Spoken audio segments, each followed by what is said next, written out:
जब ईद आती है आप देखते हैं न्यूज़ चैनल्स पर हमेशा इस तरह की रिपोर्ट्स और लोगों से जाकर बात हो रही होती है, ईद की गहमा गहमी भी दिखाई जा रही होती है, लेकिन हमेशा शिकायत ज़रूर नज़र आती है लोगों की, जी पिछले साल से बहुत ज़्यादा महंगाई हो गई, पिछले साल से बहुत ज़्यादा महंगाई हो गई। मगर इस दफ़ा तो रिकॉर्ड बने हैं और रिकॉर्ड भी ऐसे बने हैं जो पाकिस्तान की तारीख़ में कभी पहले नहीं देखा गया। महंगाई के हवाले से देखें आप, बेरोज़गारी का देखें, इसके साथ इंडस्ट्री की जब बात करते हैं हम तो उसमें लार्ज स्केल मैन्युफैक्चरिंग जो बड़ी इंडस्ट्री पाकिस्तान में कही जाती है वो नीचे चली गई है। पाकिस्तान की एक्सपोर्ट्स कम हो गई हैं, लेकिन करंट अकाउंट सरप्लस ज़रूर हो गया, यानी डॉलर्स में जितनी हम बाहर से चीज़ें ख़रीद रहे हैं और जितनी बाहर भेज रहे हैं या एक्सपोर्ट और जितने हमें डॉलर्स आ रहे हैं थ्रू रेमिटेंसेस तरसीलात ज़र में, उसमें हमने कुछ बेहतरी देखी। लेकिन इसके चक्कर में हमारी इकॉनमी, हमारी मईशत बहुत सुकड़ गई है क्योंकि एक्टिविटी उस तरह से नहीं हो रही।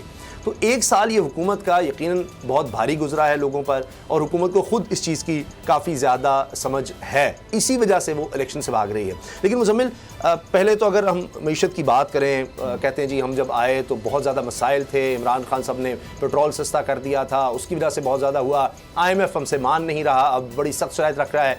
शहबाज शरीफ के बयानात एक के बाद एक हैं, जी हम बड़े मजबूर हैं, IMF की बात माननी पड़ेगी, IMF लकीरें निकलवा रहा है, एतबार नहीं है। आयशा गौस साहिबा जो वज़ीर ममलकत हैं ख़जाना, वो भी कहती हैं जी वो एतबार नहीं कर रहे।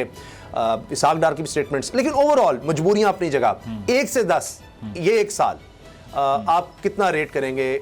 जो भी चैलेंजेस रहे इंटरनेशनली और लोकली भी, इमरान खान साहब ने असम्बलियाँ भी तहलील कर दी, अदम इस्तेहकाम भी हुआ जी, वो सब इमरान खान कसूर है, सबको देखते हुए 1 से 10 में आप क्या समझते हैं? पहले तो उसकी वजह बताएं और फिर स्कोर भी बताएं। देखिए, मौशी एतबार से तो मैं 10 में से 3 नंबर ही दे सकता हूँ, और वो 3 नंबर भी इसीलिए कि उन्होंने ये हौसला दिखाया कि हम इस सूरत हाल में कुछ ना कुछ मैनेज करने की कोशिश कर लेंगे। लेकिन बाकी जो डिडक्शन है इन मार्क्स की वो इसीलिए है कि पहले वो आते हैं और पहले तो लैक ऑफ क्लैरिटी है कि हमने जाना किस तरफ है। मिफ्ता साहब आते हैं तो वो आकर IMF के प्रोग्राम की तरफ बढ़ने की बात करते हैं, लेकिन उसके बाद में अचानक से एक फ़ैसला होता है कि इसहाक डार साहब से रिप्लेस कर दें उनको, और वो क्यों किया आज तक किसी को मालूम नहीं है, because is a family man actually. तो सिर्फ वही तरजीह थी और उसको किया। और उसके बाद क्या हुआ कि जी एंटी IMF पॉलिसीज़ को परसू करना, 6 महीने हो गए हैं, प्रोग्राम मुकम्मल नहीं हुआ।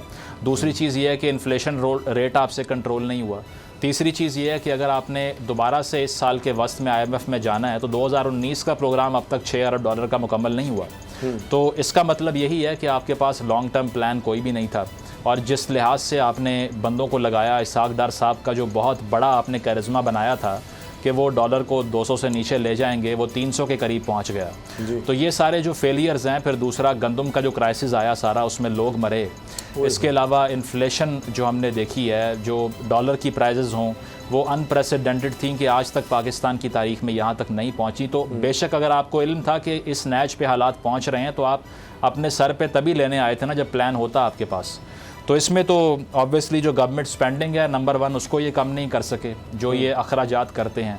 दूसरा है एलीट कैप्चर, जो कि $17 बिलियन का एलीट कैप्चर है पाकिस्तान में, उसको ये काट नहीं सके।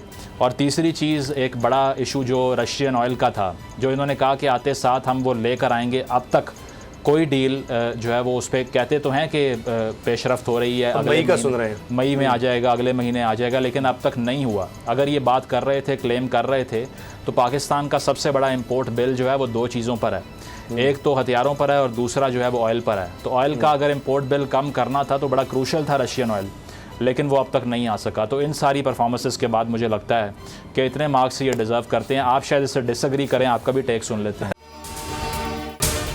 अगर आपको ये वीडियो पसंद आई तो सब्सक्राइब करें और बेल पर क्लिक करें। हवाए नफ्स की है हुक्मरानी, लुटेरा कर रहा है पासबानी।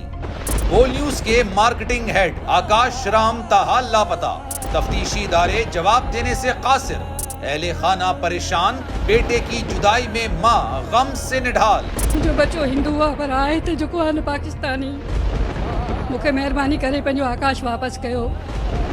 हुकूमत से बेकसूर और मुहिब्बे वतन बेटे की बाजियाबी के लिए फरियाद। आकाश राम के अगवा के खिलाफ अहले खाना की जानिब से सुप्रीम कोर्ट में दरख्वास्त दायर। सुप्रीम कोर्ट के चीफ जस्टिस उमर अता बंदियाल से आकाश राम के अहले खाना की जल्द समाअत की इस्तदा। मुश्किल की इस घड़ी में आलमी मीडिया ने भी उठाई आवाज। CNN, आज तक, इंडिया टुडे, टाइम्स नाउ समेत आलमी मीडिया ने आकाश राम के अगवा के खिलाफ दिया बोल का साथ। उफ, क्या जुल्म है, बोल इंसाफ का मुंतजिर। सब्सक्राइब करें और बेल दबाएं ताकि कोई खबर रह न जाए।